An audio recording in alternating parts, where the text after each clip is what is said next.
welcome to a free room. My name is Brennen, and I'll be the you for you. So tune in, go and tell a friend. Let's have a conversation that's going to help you. Welcome to a free room. Yeah, we're invited to be you. Ask the question, get an answer. Ask Brennen, know just what to do.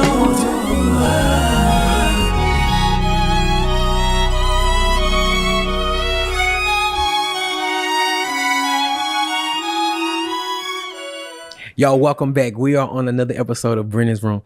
I'm extremely excited. I'm overwhelmed. I am peacock proud. I'm inspired. I'm moved. I'm motivated.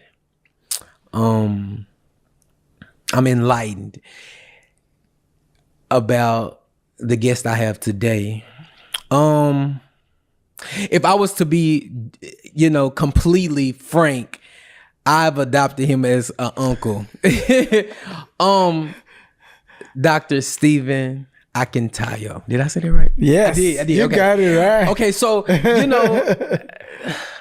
y'all know I talked. Y'all know pretty much a little bit of my story about me becoming a millionaire by selling candles, right?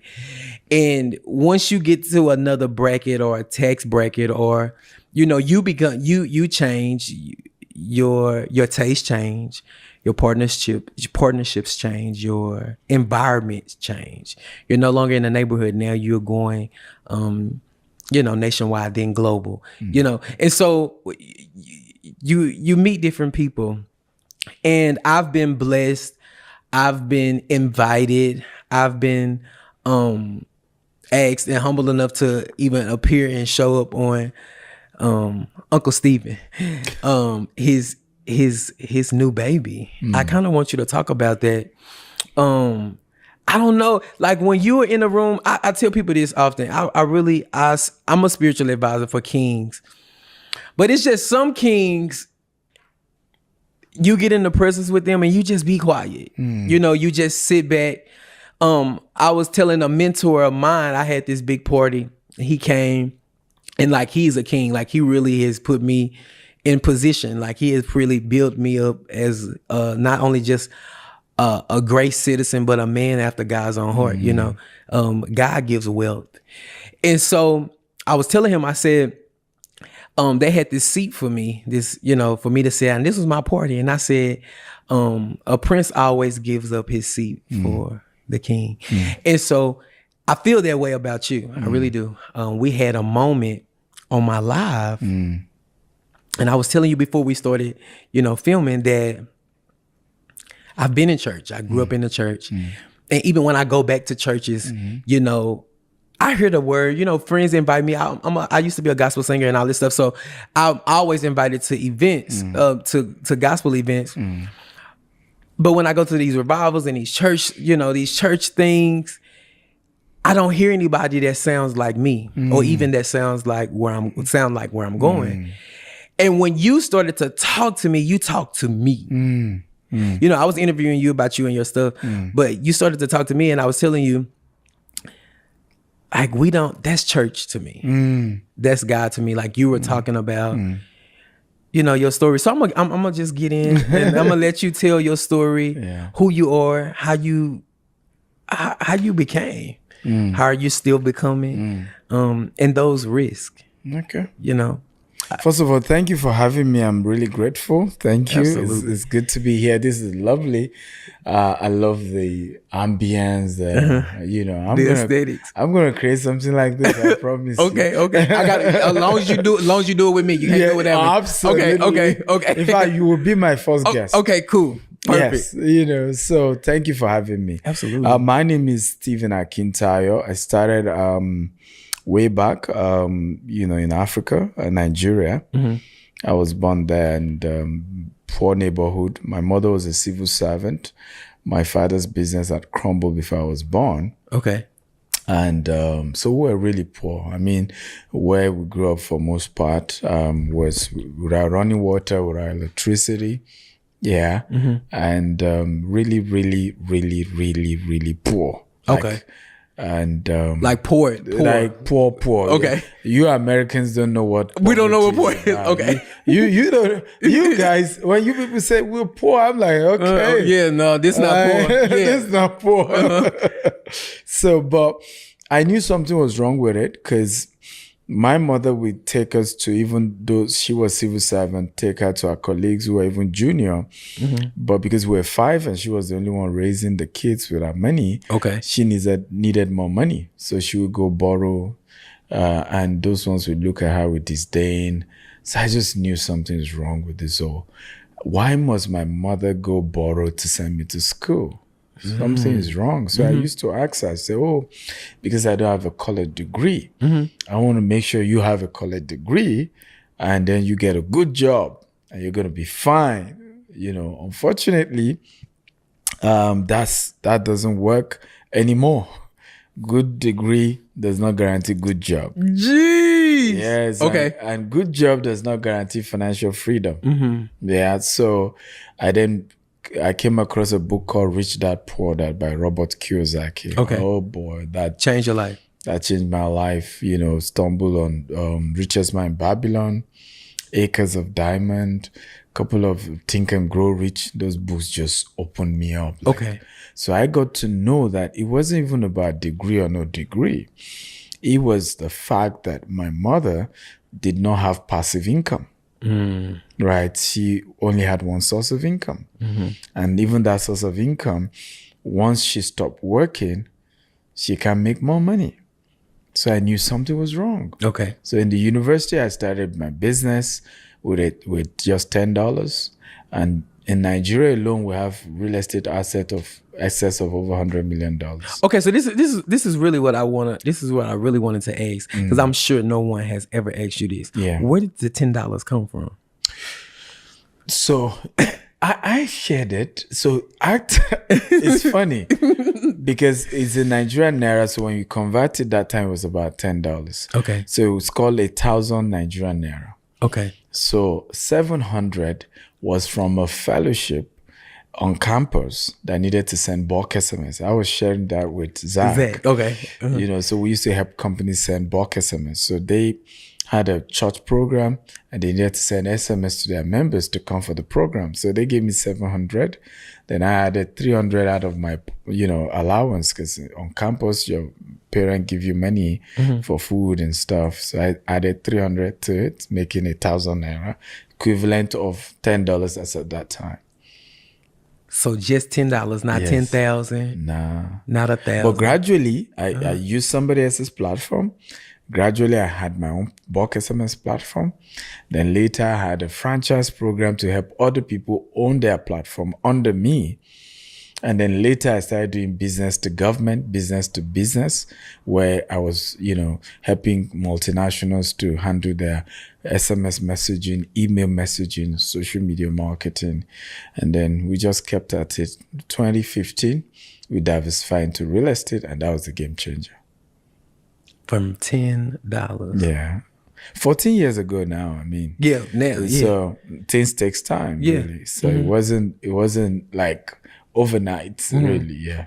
But that $10 grew to something bigger than you could ever imagine. The rule is a seed. Every seed, there is a tree. Ooh, wait, do it again. Yes. In every seed, there's a tree. And if you despise the seed, you can see the tree. You can't see the tree. Yeah. Yeah. In every seed, there's a tree. If you despise the seed, you're not going to see the tree. And I always share this. Every one of us have a seed right now. Yeah. The reason why it looks as if you can't get bigger and better is that you're despising your seed. Like, it's too small. It's too small. $10. What can anybody do with $10? $10. But that's your seed. That's your seed. That's your seed. The faith of a mustard seed. Yeah. Yeah, if you can have a faith like the mustard seed, you can move mountains. Big mountains. You had seed faith. Yes. You was talking about something. earlier, I was again being me asking you all these questions. You said you looked into your future. Can you talk about that? Yeah, so I was dating a lady, and one day we were into this heated argument, and it was like my futures flashed before my eye that, hey, because I 2008, I did a 50-year goal plan. Yeah. And I encourage your viewers, you guys need to start a goal plan. Like, where do you want to be? Just write it down. Forget if money. How can you think problem. 50 years though? How can you think that far into your? So what you want to do is fantasize. I tell people when you want to do this, just tell yourself money is not the problem. Connection is not the problem. What do I want to be? But you can't say that because you are a visionary. You can see for real. You can, it's like me saying, I can see because I can see things. I'm a seer. I see into the future. I can do all this stuff. Yeah. You can't say that. For a typical everyday. Everyone who desires it can be that. Everyone. So you don't have to have the ability to see. It's a choice. It's a choice. You are a seer by choice. You're a visionary by choice. Right? Just sit down and say, if money, network is not the problem. Let's assume I have it. Where do I want to be? 5 years from now, 10 years from now, 20 years from now, 30 years from now. Now there's a phase 2 of that vision. That's that planning. Yeah. Phase 1, just fantasize. Yeah. Phase 2, you get to methodology. That's when you now start saying, okay, I want to be this, right? How do I get there? Right. You see the point? But see, this is the thing. You can't. It's a choice. Yeah. Also, not only is it a choice, it's a calling. So we are called to see for others. We're all called. Yeah. So, but your seeing is so detailed, profound, because you have this extra sense as well. So I agree with you, but one of the things I realized that has done is that a lot of people have built the sense of powerlessness, particularly in our culture, and say, no, it's Brennen alone. He's a seer. He's a spiritual advisor. Can't you even see how slick he is? I'm not like him. Yeah, I can be like him, but we all can be. It took you years to be who you are. Wait, we all can be. We all can be. It's what does that mean to you? What does be mean to you? Be is whatever. Now, deep inside, we all know we're called to greatness. Deep inside. It doesn't matter where you are right now. I'm losing it right now. But go ahead. But something tells you I can be my own Superman. Right? Something tells you. But sometimes like something is pressing it down and say, oh, you don't have the money, you don't have the network, you don't have the contact. But this is why I tell people, image, nation, imagination. Image, nation, imagination. So go to your image nation. It costs you nothing. It's free. Just go there and say, I'm the president of the United States of America. Oh, I'm entering to the White House right now. Wow. It costs you nothing.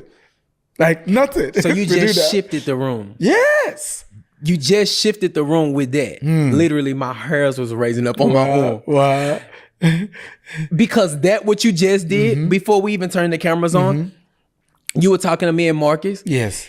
And you was telling Marcus about himself and about the imperfections. Yeah. And you was like, it's perfect, but it's not perfect. You was like, but I like that. And I asked you, I said, why do you like that? Because I'm meticulous. Yes. Marcus know, like I gotta have everything. As you can see my place, this it's like lovely. Yeah, it's like this is perfection. It is. And so when you said that's why I don't give people a lot of family titles. Because that's why when I say Dr. Uncle Steve, like because you went into an uncle, a father, you went into that moment and said, no. Yeah.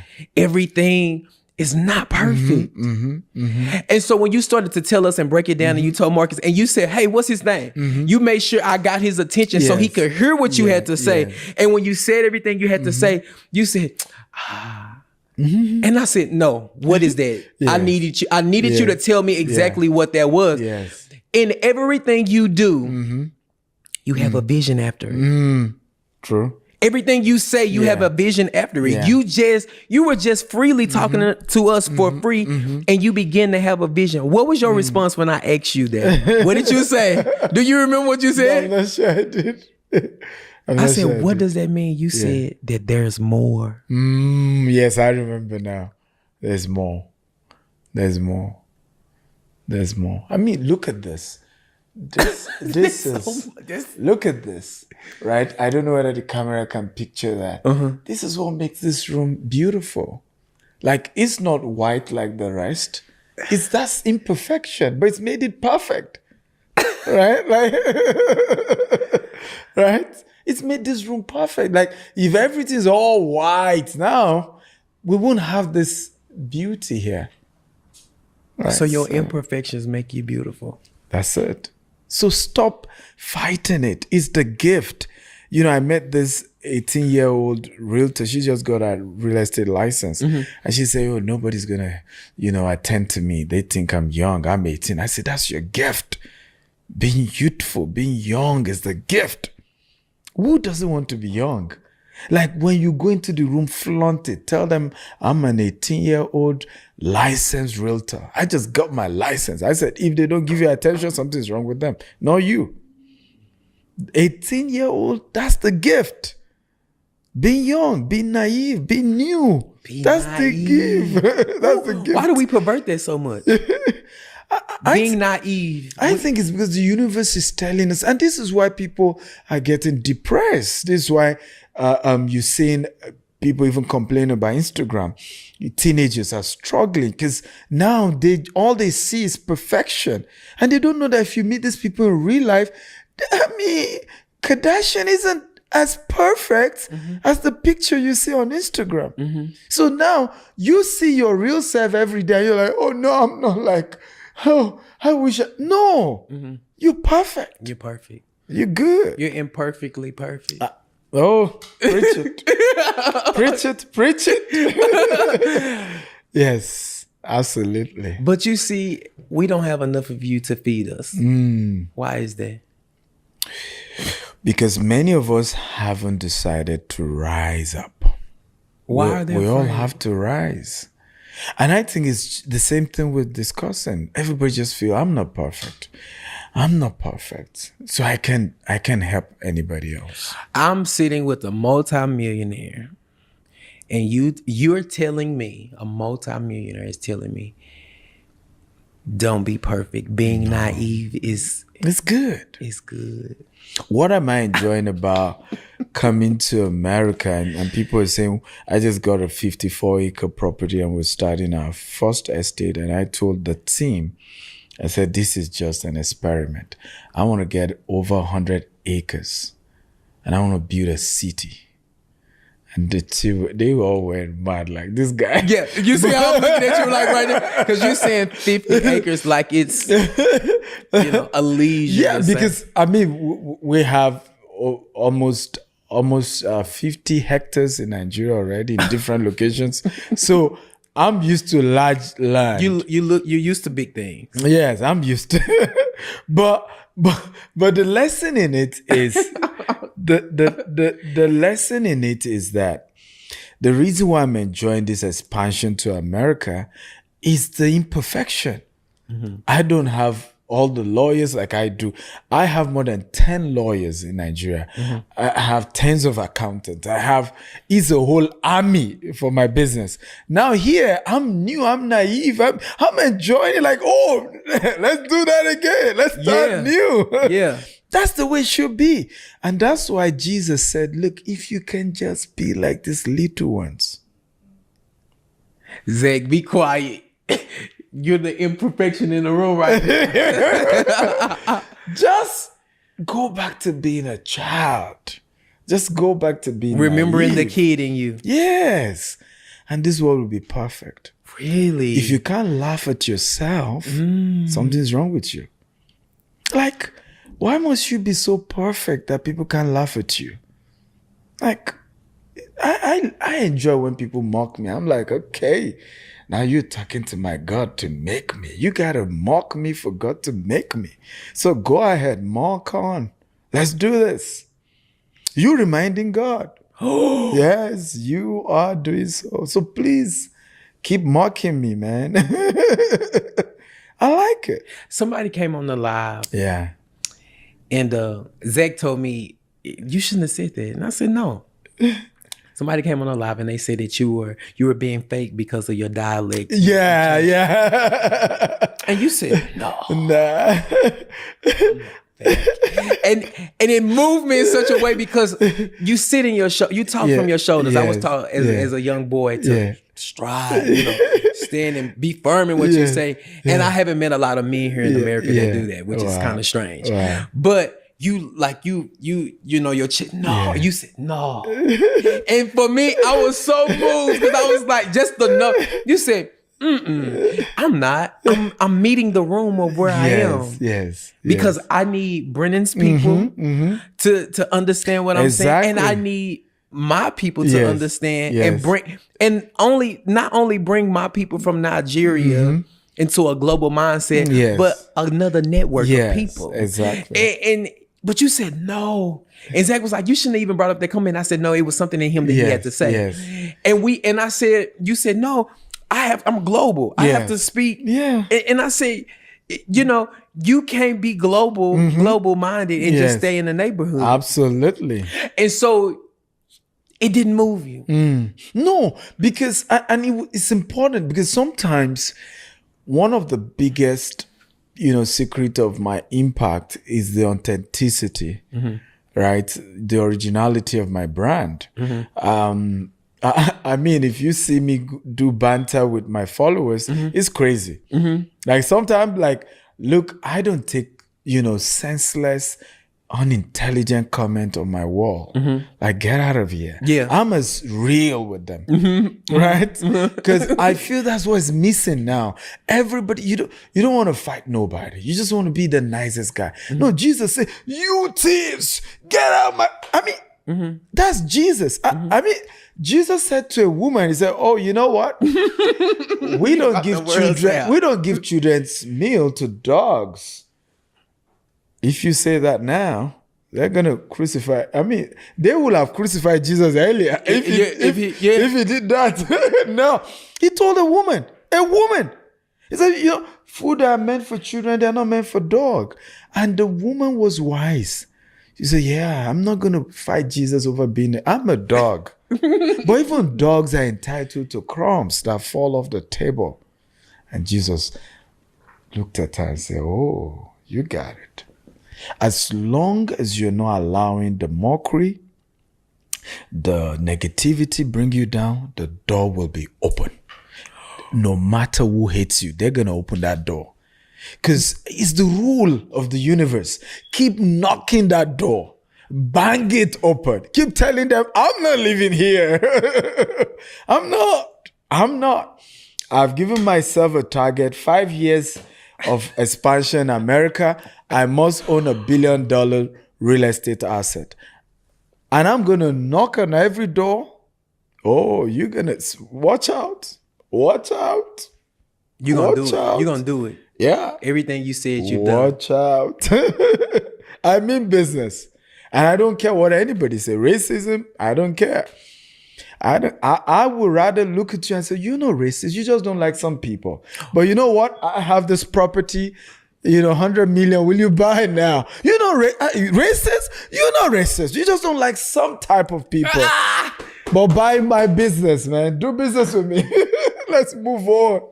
Let's move on. Let's move on. There's more. There's more. There's more.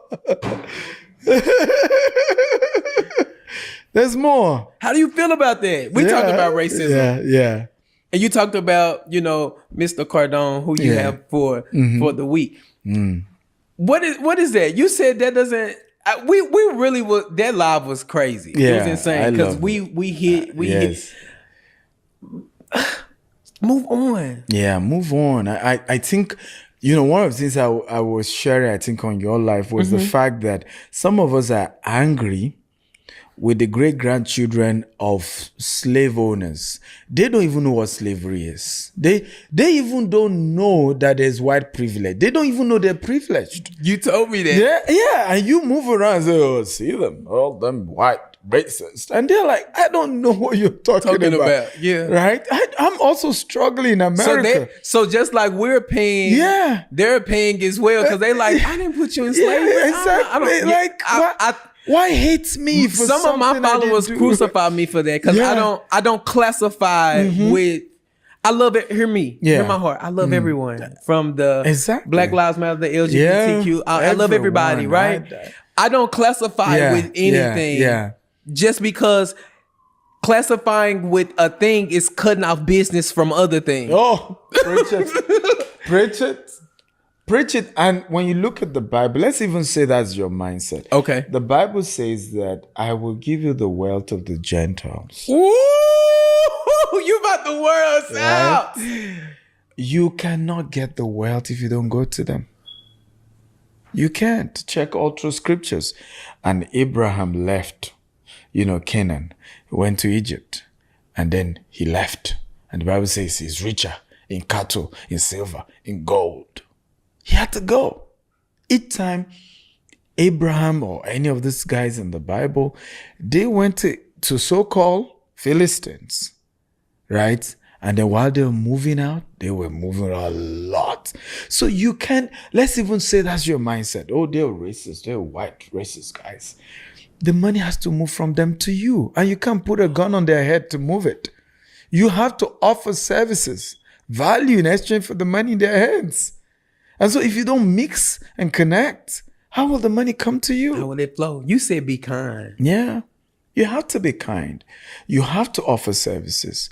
Even when you think they're being racist, you just be kind. I mean, Bishop did it here in Dallas. They were not going to give him credit to build Potter's house, but he just kept being good, kept being kind. You see Bishop today, he's big. Whether it's the privilege or not, be kind. That's the truth. Just be kind. It's so much I want to talk to you about, because, okay, so, y'all, this is just a wealth of knowledge. I think the people perish for lack of knowledge. Yeah. And I think it's because our people are too used to free. Everything has to be free, and it's part of the slavery and the colonial mindset. A slave does not own anything. Right? Except for the master. That's something. Yes. A slave doesn't own. It doesn't own anything. So he gets everything free. So some of them some, and I know you're not saying this, so I'm gonna say it. I'm from America, so I can see it. So you're saying the white man hasn't even enslaved some of us. We're our own slaves. Yeah, mentally. Because we don't own nothing. Yeah, our parents pass on that. Because one of the things I said to people, I said, if it's happening to us in Africa, the colonial masters gave us so-called independence, but mentally we're not free. So once the white man left us in Africa, we started fighting each other. Oh, I'm Igbo. Oh, you Yoruba. Oh, you. And then we continue. And the white man just continued to exploit that. Because while we fight each other, he comes and say, oh, he has superior strategy. He could help us with our oil. He could help us with our diamonds. He could help us with our gold. And the exploitation continue. The same thing we do here, African Americans. We have not come together to own a bank. We've not come together to own mortgage companies. And every day we come and say, oh, there is income inequality. Hey, shouting ain't gonna do that. You have to organize yourself the same way Martin Luther King did. Protest was what he needed to do that time. What we need to do now, owning businesses. Coming together and building platform for people to be able to build wealth, sharing like we're doing right now, to change the mindset of our people. I want to have conversations with Oprah to tell me, how can the next African American Oprah emerge? Yeah. How can we have 5 Oprah? Right? That's the conversation. But you know what I live about? Oh, it's a passage in the Bible. Yeah. That my grandmother raised me up on, and I live by every day of my life. That's why I am where I am. It says, live a private life and mind your own business that men may want to follow you. It's in Proverbs. Oprah is she's paramount when it comes to living a quiet life. And the life that's out loud is the life of what you do. You told me, you said, what was the quote you said that God gave you about helping millionaires? What was that? That was powerful. Yeah, it was powerful. So I was praying to God, I want to be a billionaire in Nigerian Naira. This was 2016.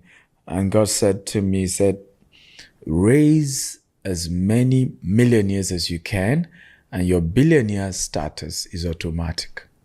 One more time. Yeah. Raise as many millionaires as you can, and your billionaire status is automatic. And that was what changed my life. So I stopped seeing just like, I could become a billionaire all by myself.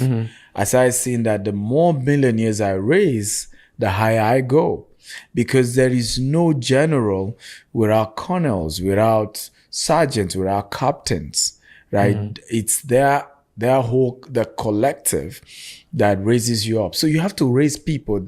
The more people you raise, the higher you go, right? The higher you go. And I think for our culture, we need to stop reacting. Once they kill somebody, then we all come together and say, oh, racism in America.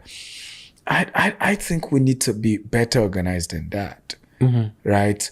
We need to begin to teach our people such that listen, if you live in the richest neighborhood, let's assume the richest neighborhood, I don't know where it is. Highland Park in this area, or Hollywood. Highland Park, right? Let's assume the owner of the entire land is a black man. Is racism possible in that land? Because the owner is black. Right? So we cannot end racism until we end poverty among black people. And that's the real major work we need to start doing. And when I say end poverty, I'm not saying give them food. I'm not saying, handouts, which we do a lot of that. No, I'm saying, empowerment programs. I'm saying, how can the richest amongst us begin schools in the area of their field? Like I have school in real estate because that's my field, so that I can raise more millionaires in the real estate sector. Can Oprah have school in media to raise the next generation? Can Tyler Perry have school? Right? These are the people that you are talking about. I don't know exactly. Did you tell him that these are the people that I role model myself after every day? I wake up and I read these people. I read every day. And so the fact that you're in my room and I'm mentioning and you are mentioning yes. So that's the model we need to start. Like all of everyone who is African or African American that is doing well need to say, you know what, I need to replicate myself, because that's what the white folks did. But will we listen? We will. I'm starting the movement. God had to bring somebody from Nigeria to come wake you guys up. Yeah, and I'm okay with that. Yeah, so by the time the movement go global, everybody's like, you know what? Come on, we need to start doing something. If he could come all the way from Nigeria and he's doing this massive move. And you believe that big. Yes, absolutely. Absolutely. So for me, is the mindset has to change. I get really upset when I see a lot of our people just play victim, because I didn't have that luxury in Nigeria. There's no white guy in Nigeria to blame for why I'm poor. Right? You have that luxury of, and I don't have running water, I don't have electricity, I don't have good internet. You don't have anyone to blame. Yeah, I don't have anyone. You guys have good water, electricity, internet. I mean, to open a registered company in America is like $200, $300. I'm like, and man, it's so fair. In Africa, you need to know somebody that knows somebody. To even get license, you need to know somebody that knows somebody that knows somebody. I'm taking notes for myself. But here, you just do things. As long as you follow the rules, you got it. So you said, I'm trying to, I want to get through the whole thing. Yeah. I don't want to be selfish and hog, everything for myself because it's for you guys. But I have to breathe in that because we have so many people that we blame for our misfortune and for the way we chose our lives. What does that mean to you? Like, do you have family members or old friends that blame you for moving on, being a millionaire, multimillionaire? Do you have people that walked away from you? Do you have people that blame you for being successful? For choosing? Absolutely. On social media, there are a lot of them. Okay. A lot of them. Because Okay. I have cumulatively over 1 million followers across all my platforms. Okay. And they do, you meet people who just write stuff and I understand their pain. I really do, because I used to be there. In fact, years ago when I was too young, when I see somebody in a good car, I'm like, we don't know how they made it. We don't know how they got their money. It took one of my mentors to say, stop saying that. Because when you say that, you are cutting yourself off that potential status. And it's not everybody there that had to cut corners. Some did it legitimately. And so when you are just thinking everybody who is successful must have cut corners, now you're just saying, I can make it because I have to cut corners to make it. So you see how you have disempowered yourself mentally by just thinking everybody who's doing well, something's wrong with them or they've done something. So it's a culture, and I shared this, I think, on your platform as well, that the African culture, and we need to change it because culture will eat strategy for breakfast. Yeah. One more time. Yeah. Culture will eat strategy for breakfast. And the African culture believes that deep down, poverty is good. They believe that poverty is good. That poverty means you're humble. Poverty means you're holy. Deep down. So what is rich? And it's because, again, it's part of the colonial and slavery baggage that's come with us. So it's rich. So what is rich? So rich means basically that I don't need to have too much. Too much is bad. Really? That's the culture. Yeah, it's there. It's there. Somewhere it's there.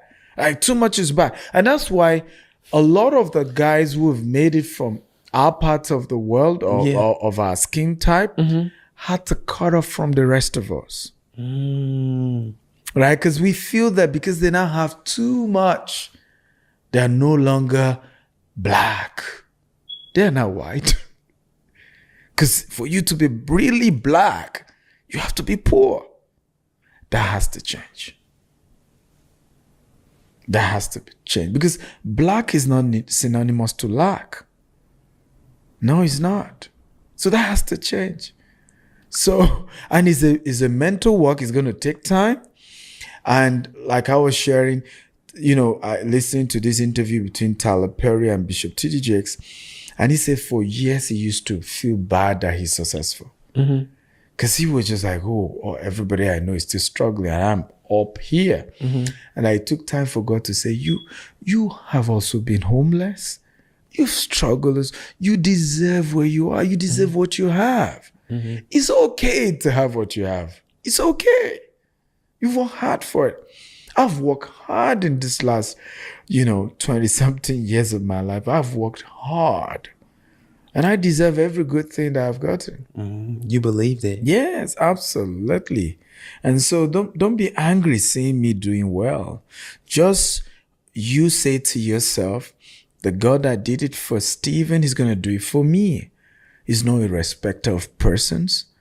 As long as I follow the process, I'm going to get there too. And whatever you appreciate in others, multiply for you. Whatever you're grateful to God for in the life of other people comes back to you. Gee. Yeah, it does. So for me, I have this ritual when I see people doing well, right? Like, let's say Brennen just got his private jet. I'm saying, oh God, thank you for doing this for him. I'm the next in line. You that you did it for him, you're going to do mine. And I'm just happy. And I will probably even write about it and say, wow, my buddy just got his private jet. I'm grateful to God. He's done it for him. I'm next in line. If you can have that culture, right, of just being grateful for what God is doing in other people's life, it's just a matter of time you're next. What level of confidence in yourself do you have to achieve to even be able to articulate that to God? Well, your questions are your questions are bad. Like I was telling Zach, I said he draws out the vacuum. He just draws it out. Like we don't. He's not using straw. He's using hose. He's just drawing it out. But see, when you study the greats and you sit and you listen and you want to achieve, you're not jealous of their lifestyle, but you have an envious way. Envious. My granny used to say, envy is good, jealousy is hate. So when you envy someone, you want to aspire to be, or you want to achieve higher or achieve where they are in life. And so when you sit with people like you, or you listen to people like Pharrell or Oprah or Tyler Perry, and these are people that I study. What's already in you will come out of you. I agree with you. I think the confidence always comes from the struggles. Oh. Yeah. So if you look at the story, oh my God. If you look at the story of David, right? So David in the Bible, when he was meeting Goliath and everybody said, you can't do it, he said, hey, calm down, guys. I killed the bear and the lion. Now, they may not be as big as this guy. But oh boy, the God that helped me to do that, he's going to deal with this guy. Right? So what has helped people like me is that I've been through a lot. And if God could help me then, he would even help me now. So the confidence often comes from the struggle. And that's why stop hating the struggles and the challenges you've been through, because that's where all the virtues will come from. You're building muscles. It's like the goal. Yo, what? You're building your muscles, right? With all the trials and tribulations is building your muscles. When you look at the gold, when you see a raw gold, right, you can throw it away. But that gold has to go through fire to be purified, to come as pure gold. Pure gold. So the better the purity, the higher the carats. So, 21 karat, 24 karat gold is the purity. And what makes you purify is the process, is the struggle, is the journey. You get to a point, and that's where people like, Oprah, Bishop T.D. Jakes, and Tyler are, where you've been through so much. And now you see all this stuff, you just smile at trouble. You're like, oh, the one that happened the last time, 20 years ago. I use it to move to the next level. Even this one, I'm going up. But a lot of us who haven't embraced those challenges, we're still fighting it. We're still saying, don't tell anybody that I had a baby out of wedlock. Oh, some people had all that struggle, still made it in life. Still made it. And it's the stuff that they don't even talk about, tell nobody about. Yeah. And I'm sure you have things that you don't tell anybody about that you've overcome to get where you are now. And so, but we all just see, the glitz and the glam of you, Yes. And you'd be like, he doesn't understand what I'm going through. Right. He doesn't know. He haven't been there. He hasn't been there. But you can't be here without being here. Right? Only the grave starts from the top. only the grave. Everything else in life starts from the bottom. What are you saying to me right now? So basically, except you won't be dead, you better start from the bottom.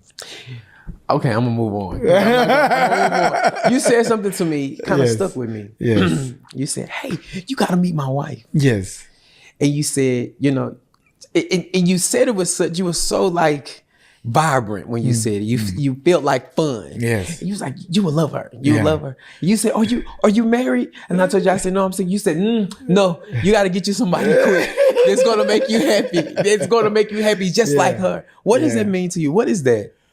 So I tell people my wife is a better version of me. Like if you're looking for a good person, that's my wife, right? I'm like the bad cop. My wife is the good cop, right? She's good inside out, genuinely good, and patient and amazing.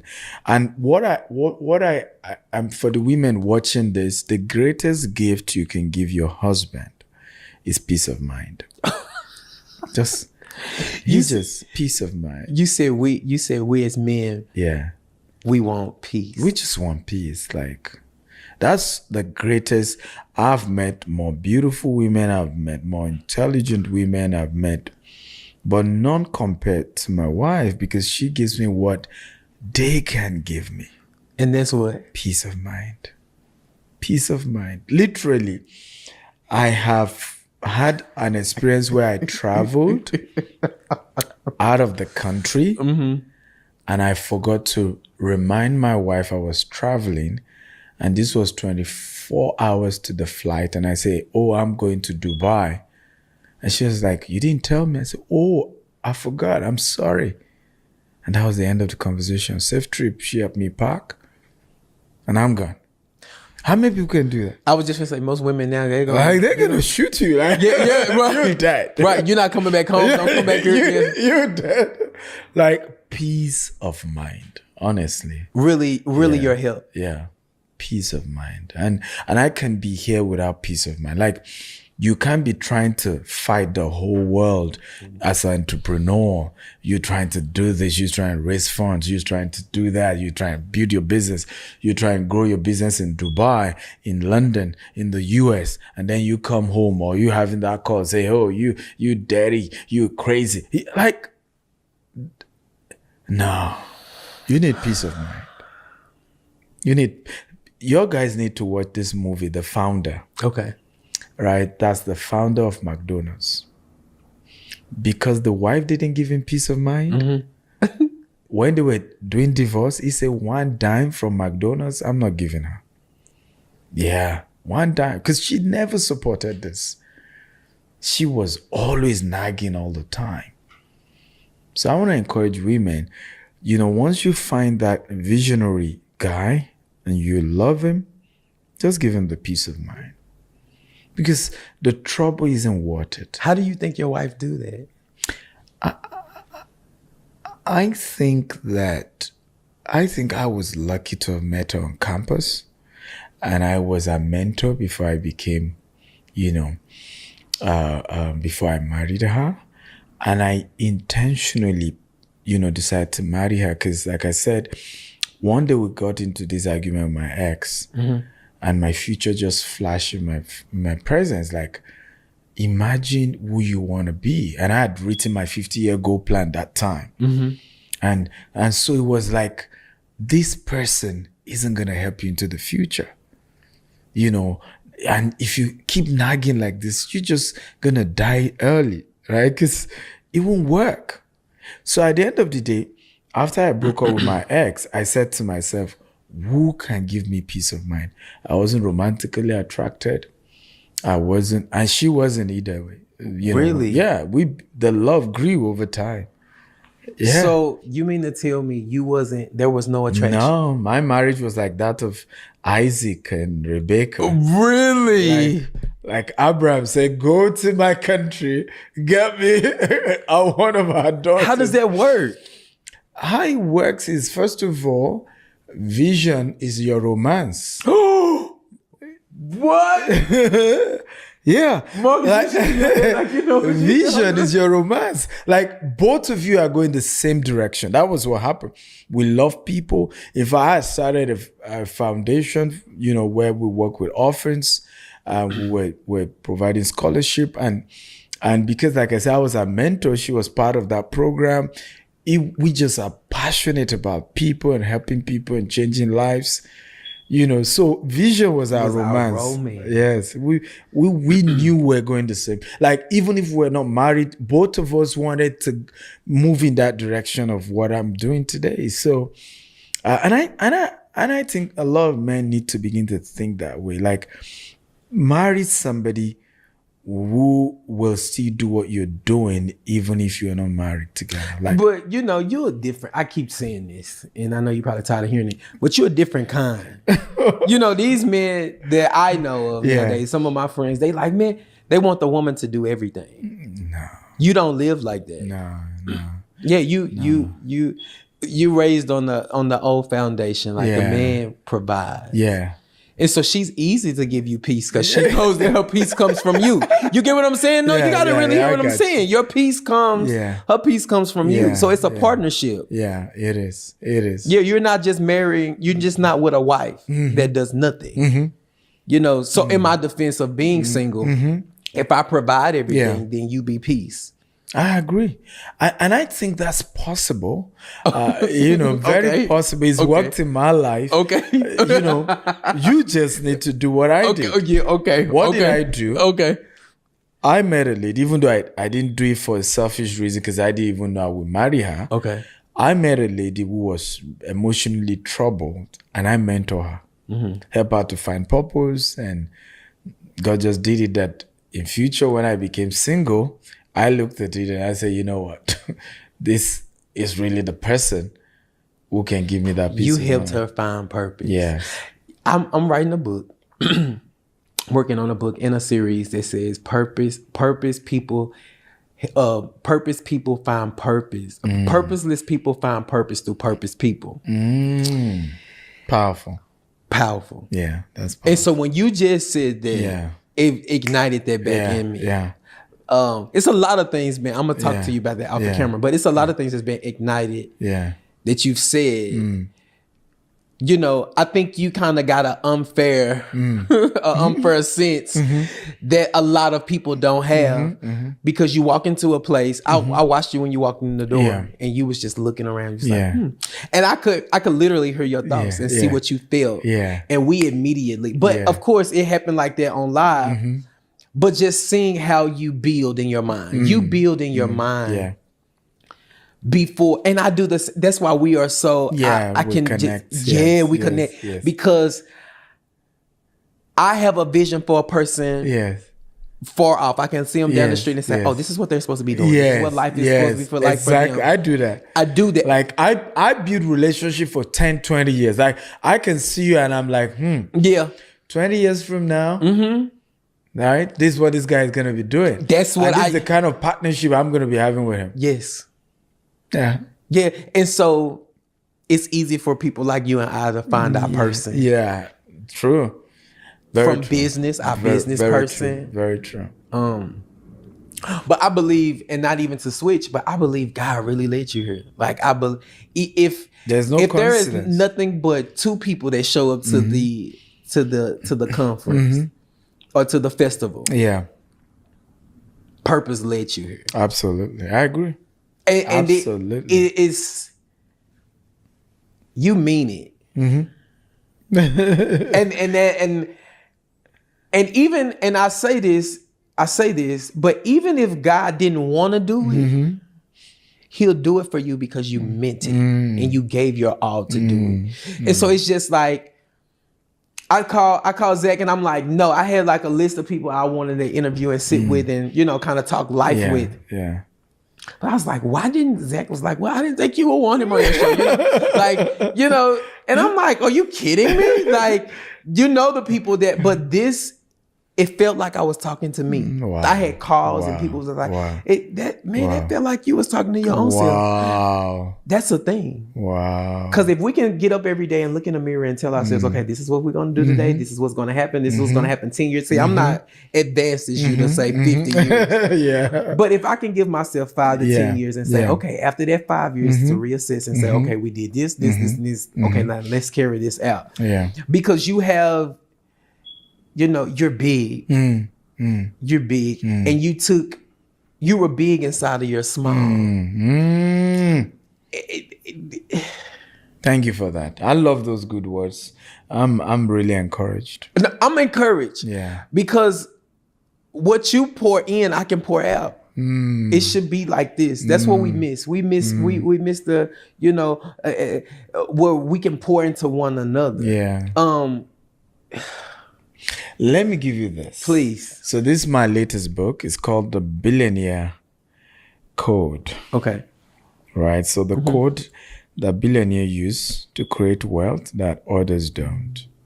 And I've gotten a lot of great guys, say a few things about the book. Okay. So this is your copy. Thank you so much. Yes. And this is going to help us. Yes. Powerful book. When did you release this book? This year. Okay. This year. So you're doing a lot this year and you're doing everything. Yeah. And a lot. A lot. But I have great people around me. One of my biggest secrets is network. I'm big on the right set of people, the right energy, the right network of people. 2 poor people can't help themselves. One has to get to the top before I can throw the rope to help the others. So if you really care about poor people, become wealthy so that you can help as many. Right? So we're not building wealth because we're greedy, because we're stingy, because, how much do you need, you and your family and your children? But we're building wealth because there are jobs to be created. There are people to be raised. There are some people who will not have money to send their children to school if you don't start that business. If, you're not able to create a business that creates employment for them. There's too much of selfishness. And it's funny how people think that generosity is being all by yourself and not letting the great enterprise in you come out. That's not been. There's no way anybody can make impact without building wealth. It takes money to change lives. It takes money to change lives. It takes money. It takes money. So you have to make the money. When you make the money, help as many people. It takes money to change lives. I'm gonna ask you one more question because I'm nosy. But I have to be nosy for something that's gonna give me life. Yeah. You said taking a risk. What did you say about risk earlier before we started talking? You said you have to take risks. It was a quote you gave, and I couldn't catch it fast because we was talking. Yeah. People need to start helping with my code because I dropped so many. Man, you dropped so many. Sometimes because it was so good. I couldn't catch my phone. So I was like, Zach, hurry up, give me my phone. But you said something about risk. If you don't take risks, there's something with life. You won't live life or something like that. I can't remember how you said it. Okay. So, but let me share about risk. For me, I'm not sure I remember the quote, but risk is living. Yeah, it's living. If your heart don't beat at least 3 times a week out of fear of the risk you're taking, then you're not living. You're not. Because you're not stretching to the limits. You have to be scared like, oh boy, I wish so. And that's when you now need God. Yes. If it's not big enough, then you don't need God. God is interested in big things. Because now you're going to call on him and say, oh, help me. God is interested in big things. I need your help. Like this morning for my event, they were telling me we still need $100,000. I said, Lord, I need your help. Have mercy. Help me. Right? So the truth is you will live your full potential. Yeah. When you do big things. Because now you need the help of God. And God will come in. Because he want to show up. You want to show off. I said, I helped you. I said, yeah, God. Yeah, you did. Yeah, you're right. Yeah, you got it. Yeah, I was out of there. If you didn't go. Yeah, but that's really how to then build a good relationship with God. But when you do small things, you don't need anybody. You don't need God. Right? So taking risk is living. Taking risk is bringing God into the equation. Because now you can say to God, Lord, I can do this all by myself. I need your help. Particularly here in America where there's so much funding for everything. I'm not yet an American. I don't have Social Security. So even the investment I'm doing, everything is cash. Okay. I'm not using no credit, no bank. Liquid. So liquid. unlike you guys. Hold on. I want y'all to catch this dance what he just said. He's buying 54 acres. Yeah. And he's using liquid cash. This is not borrowed money. No. This is not money that you get from the Western Union or Social Security or none of that. This is liquid. Yeah. We're not going to get into what liquid means, but because that's a whole nother story. I mean, the first time I came to the US and they stopped me at the point of entry, I remember I had to look at the guy. I said, Google my name. Like, I'm helping America. Yeah. I'm bringing my liquid to spend here. Yeah. Come on. Yeah. Not everybody from Africa is broke. Wait, hold on. Come on. Or scamming. Can we say that too? Or scamming. Yeah. I'm bringing my liquid to spend here. Hold on. We got to catch this. He said, Google his name. I told the immigration guy, I Google my name, you know. So the guy said, oh, we'll see your social media. And I said, no. You're going to see books I've authored. You're going to see interviews. When he heard books, he was like, you're an author? So I put my hand in my pocket. I said, yeah, Google it. It's on your Amazon. So he Googled it and said, oh, you're the author of Survival Instinct? I said, yeah. You're the author of this? I said, yeah. So, obviously you're one of the most important people from Nigeria. On behalf of United States of America, welcome to Atlanta. I say, yeah, you better say that. You say that. You say that. Liquid. Yeah. Wow. We play a game. We play a game here on my platform, on my show. And basically I give you words. And you tell me what those words mean to you. So the first word I'm going to say is poor. Passing over opportunities repeatedly.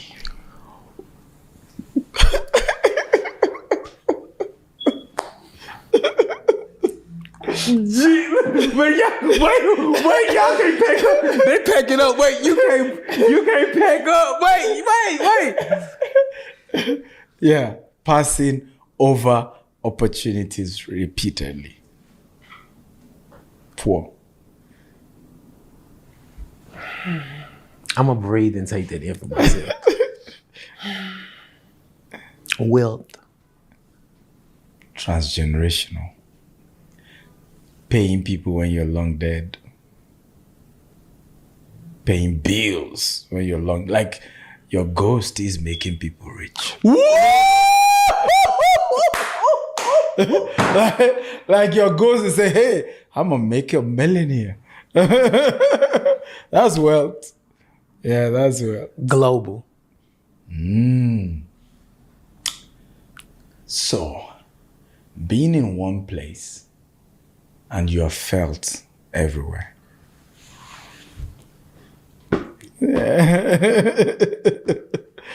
Yeah, being in one place and you're felt everywhere. Yeah. Love. Sacrifice. Y'all, this has been another episode of Brennen's Room. Yeah. I don't even... Thank you. Thank you for having me. I appreciate it. Please, y'all go get the book. He's my Uncle Stephen, so y'all can go get him by Dr. Stephen. And what's the last name? Akintayo. Yeah, you guys have to call that Akintayo. Akintayo. You must get used to it. A lot of white names, you got used to it. You gotta get used to black names too. Akintayo. Akintayo. You'll never forget it. Thank you so much, Uncle. I appreciate Thank you for having me. I really appreciate it. Yes, I'm grateful. thank you. And I enjoy this. Good job. Awesome. Thank you. Awesome. I'll come again and again and again. And I'm gonna call. This is good. I'm gonna call. This is good. You better know I'm gonna I'm gonna wear you out. Oh, it's Brennen again. Lord, what do you want, son? But thank you so much. I appreciate you. Thank you for having me.